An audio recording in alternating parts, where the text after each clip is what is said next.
आज मैं काले चने और अंडे बनाने लगी हूँ।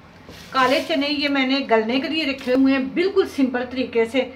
1/2 kg चने हैं, बीच में 2 प्याज काट के डाले हैं, लहसुन के 4-5 जवे डाले हैं, 1 इंच का टुकड़ा अदरक का डाला है, 1 टीस्पून सुरख मिर्च, 1 टीस्पून सूखा धनिया और नमक, 1/2 टीस्पून मैंने बीच में वो डाली है हल्दी। बस सिंपल तरीके से इसको पकने के लिए रख दिया। अब ये चने गल गए हैं, ये देखें।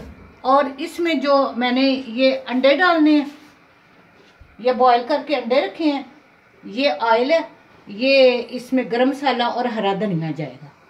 ये चने गल गए हैं। अब इसका ये सूप कह लें या जो भी इसको आप कहते हैं, ये निकाल लेना है इसका, और चनों की भुनाई मैं कर दूंगी।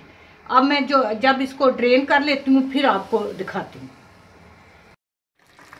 ये मैं इसका स्टॉक निकाल रही हूँ इसमें से, और ये जो बीच में लहसुन प्याज अदरक जो कुछ है वो बीच में दोबारा उंडेल रही हूँ।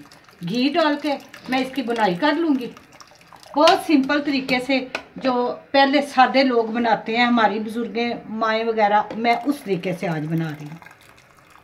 ये मैंने स्टॉक निकाल लिया।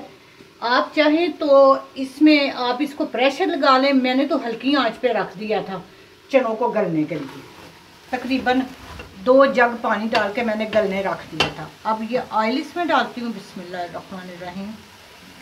नमक मिर्च आप अपनी मर्ज़ी से डाल सकते हैं अगर आप ज़्यादा खाते हैं तो।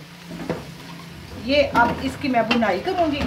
बुनाई करके ये फिर दोबारा इसमें उंडेल दूँगी शोरबे के लिए।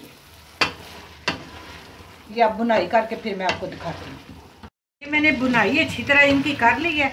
अब ये बीच में मैं इसके में से जो पानी निकाला था, बिस्मिल्लाहिर्रहमानिर्रहीम, अब ये तैयार है। अब इसको इतनी देर तो अब लगनी ही नहीं।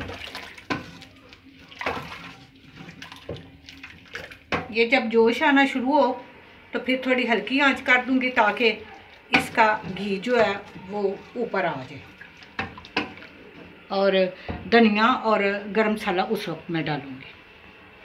जी अब तैयार हो गया माशाल्लाह, बहुत अच्छा। ये देखें ऑयल अलग है और चने अलग है। अब मैं डिश आउट करके आपको दिखाती हूँ अंडे डाल के। बहुत मज़े का ये सालन बनता है। लें जी, ये अंडे और काले चने का बेहतरीन सालन तैयार है। सर्दियों के लिए तो बेहतरीन स्वाद है, गर्मियाँ सर्दियाँ दोनों के लिए। उम्मीद है आप ये ज़रूर ट्राई करेंगे। मेरे चैनल पकवान को सब्सक्राइब करें, लाइक और शेयर करें। अल्लाह पाक सेहत तंदुरुस्ती के साथ आपको अपने नेक इरादों में कामयाब करें।